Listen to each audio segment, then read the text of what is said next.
आपली पृथ्वी, आपली सूर्यमाला. ओ हाय, माझं लक्षच नव्हतं.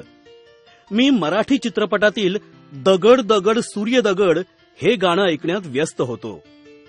ह्या गाण्यावरून मला आठवलं, निरभ्र रात्री मोकळ्या जागेवरून आपण आभाळाकडे पाहिलं तर काळ्या रंगाच्या पार्श्वभूमीवर अनेक चांदण्या दिसतात. आपल्यापासूनच्या त्यांच्या अंतराचा व त्यांच्या एकमेकांपासूनच्या अंतराचा अंदाजही आपण करू शकत नाही. दिवसा आपल्याला चांदण्या दिसत नाहीत, पण निळ्या रंगाच्या पार्श्वभूमीवर आपण ढग पाहू शकतो. केव्हा केव्हा पहाटे किंवा संध्याकाळी पार्श्वभूमी पिवळ्या किंवा तांबूस रंगाची भासते. छतासारख्या दिसणाऱ्या या पार्श्वभूमीलाच आकाश असे म्हणतात. पृथ्वी गोल आहे, त्यामुळे पृथ्वीवरील कोणत्याही ठिकाणावरून वर पाहिले असता आपल्याला आकाश दिसते, बरोबर? तसेच रात्रीच्या निरभ्र आकाशात पृथ्वीपासून खूप दूरवर असणाऱ्या अनेक चांदण्याही दिसतात.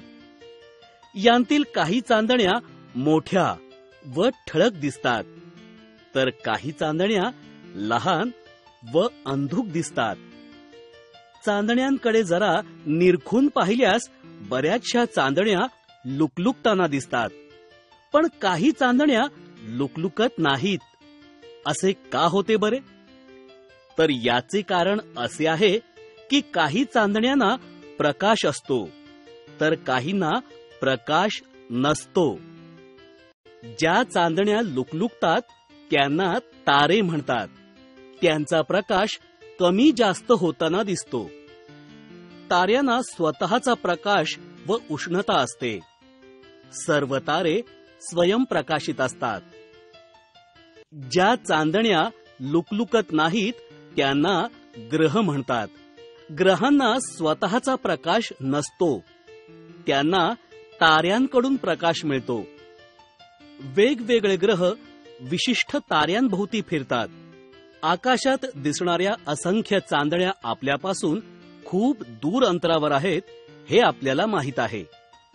तसेच चंद्र आणि सूर्य हे त्या मानाने पृथ्वीच्या जवळ आहेत हे देखील आपण जाणतो. सूर्य, चंद्र, तारे, ग्रह हे आकाराने सर्वसाधारणतः गोल असतात. ख म्हणजे आकाश. आकाशातल्या गोलांना खगोल म्हणतात. आकाशातील सर्व वस्तूंना खगोलीय वस्तू असे म्हणतात. अशा या खगोलीय वस्तूंचा सूर्य, चंद्र, तारे यांचा अभ्यास करणाऱ्या शास्त्राला खगोलशास्त्र म्हणतात आणि या शास्त्राचा अभ्यास करणाऱ्या शास्त्रज्ञाला खगोलशास्त्रज्ञ असे म्हणतात. सूर्य हा एक तेजस्वी तारा आहे. इतर ताऱ्यांच्या मानाने तो आपल्यापासून जवळ आहे, म्हणून तो मोठा व तेजस्वी दिसतो. सूर्य अतितप्त वायूंनी बनलेला आहे. तो सूर्यमालेच्या मध्यभागी आहे. हा सूर्यमालेचा प्रमुख म्हणून ओळखला जातो. त्याच्या प्रखर प्रकाशामुळे आपल्याला दिवसा चांदण्या दिसत नाहीत.